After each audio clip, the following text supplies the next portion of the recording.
नमस्कार, मी साक्षी अनासने. येस मराठी न्यूजमध्ये आपलं स्वागत. रोहित पवार यांच्या समर्थनार्थ राष्ट्रवादी काँग्रेसचे शरद पवार गट तहसीलदार यांना विविध मागण्यांचे निवेदन. राष्ट्रवादी काँग्रेसचे युवा नेते रोहित पवार यांच्या विरोधात ईडीची चौकशी होत असल्याने कारवाई बेकायदेशीर आहे याचा निषेध करत रोहित पवार यांच्या समर्थनार्थ कळवण तहसील कार्यालयासमोर आंदोलन करण्यात आले. यावेळी विविध मागण्यांचे निवेदन तहसीलदार रोहितदास वारुळे यांना देण्यात आलेल्या निवेदनात म्हटले आहे की आमदार रोहित पवार यांनी युवा वर्गाच्या मागण्यांकडे लक्ष वेधण्यासाठी पुणे ते नागपूर अशी 800 मीटर युवा संघर्ष यात्रा काढल्याने सरकारचे धाबेदन आणले आहे. त्यांच्या संघर्षाला संपूर्ण राज्यातील युवा वर्गाचा मोठा पाठिंबा मिळत असल्याचे लक्षात आल्याने सरकारने या आंदोलनाला खीळ बसवण्यासाठी त्यांच्यावर ईडीच्या कारवाईचे हत्यार उपसले आहे. त्यामुळे रोहित पवार यांच्या समर्थनार्थ तहसील कार्यालयासमोर आंदोलन करण्यात आले. यावेळी सरकारविरोधात गगनभेदी घोषणा देत तहसीलदार रोहितदास वारुळे यांना निवेदन देण्यात आले.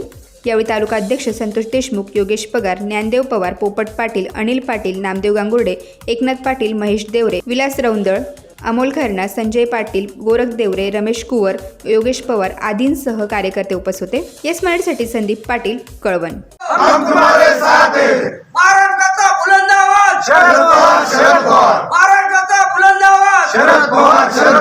देश का नेता कैसा हो? शरद पवार जैसा हो. देश का नेता कैसा हो? शरद पवार जैसा हो. रोहित दादा तुम आगे बढ़ो, हम तुम्हारे साथ हैं. रोहित दादा तुम आगे बढ़ो, हम तुम्हारे साथ हैं. शेतकऱ्यांना स्वस्त भाव मिळावा म्हणून बारामती ॲग्रोची निर्मिती केली, परंतु त्यांना कुठेतरी अडचणीत आणायचं, आणि त्यांच्यावर दबाव निर्माण करायचा अशा सरकारचं धोरण या सरकारचा प्रथमतः आपल्या राष्ट्रवादी काँग्रेस कळवणच्या वतीने आपण त्याचा जाहीर निषेध करतो. यांनी 70,000चा घोटाळा केला, त्यांना मात्र मंत्रीपद आणि उपमुख्यमंत्रीपद दिलं, परंतु ज्या शेतकऱ्यांसाठी रोहित दादा पवार झटतायत त्यांना मात्र अतिशय तुच्छ वागणूक आणि ईडीच्या कार्यालयात 12 तास चौकशीचा समन बजवून त्यांना त्रास दिला जातोय. आणि आज आपल्या या सर्व मागण्या आहेत, त्याच्यामध्ये आपली प्रमुख मागणी आहे शेतकऱ्यांसंदर्भात झालेली फसवणूक. श्रीलंका, पाकिस्तान या देशामध्ये 150 ते 200 रुपये किलो कांदा आहे, परंतु आज दुर्दैवाची परिस्थिती 5 ते 6 रुपये 7 रुपये किलो कांदा विकला जातोय. शेतकऱ्यांचा आपण सांगतो या सरकार हुकुमशाही, बेबंदशाही या ज्या सरकारने आपल्या शेतकऱ्यावर लादलेली आहे ही अतिशय दुर्दैवाची गोष्ट आहे. अतिशय शेतकरी बेटाकुटे आले म्हणून निर्यात बंदी तात्काळ व्हावी. निर्यात बंदीच्या माध्यमातून शेतकऱ्यांना 2 पैसे मिळत होते, ते पैसे कुठेतरी सरकारने हिरावून घेतलेले, चोरलेले.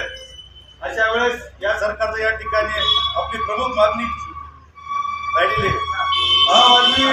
परीक्षा शुल्क म्हणजे तुम्ही बघा, मागच्या ज्या तलाठ्यांनी ग्रामसेवकाच्या जेव्हा भरती झाल्या प्रत्येक विद्यार्थ्याला 1000 रुपये परीक्षा शुल्क ठेवलं आणि त्याची जी रक्कम जमा झाली शासनाकडे ती 250 कोटी रुपयापर्यंत जमा झाली.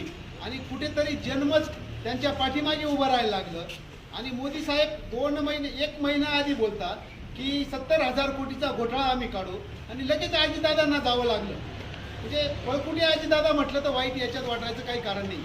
आजीदादा लगेच तिकडे गेले आणि रोहित दादांना सुद्धा म्हणजे पक्षात घेण्यासाठी म्हणा किंवा हा दबाव तंत्र म्हणा, ईडीचा धाक दाखवून जसं संजय राऊत हम तुम्हारे साथ हैं.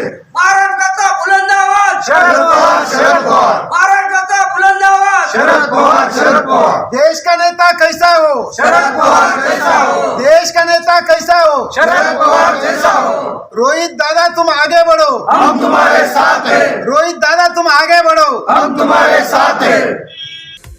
अशाच प्रकारच्या ताज्या घडामोडीसाठी येस मराठी न्यूज यूट्यूब चॅनलला शेअर करा, सबस्क्राईब करा, लाईक करा आणि पाहत राहा येस मराठी न्यूज.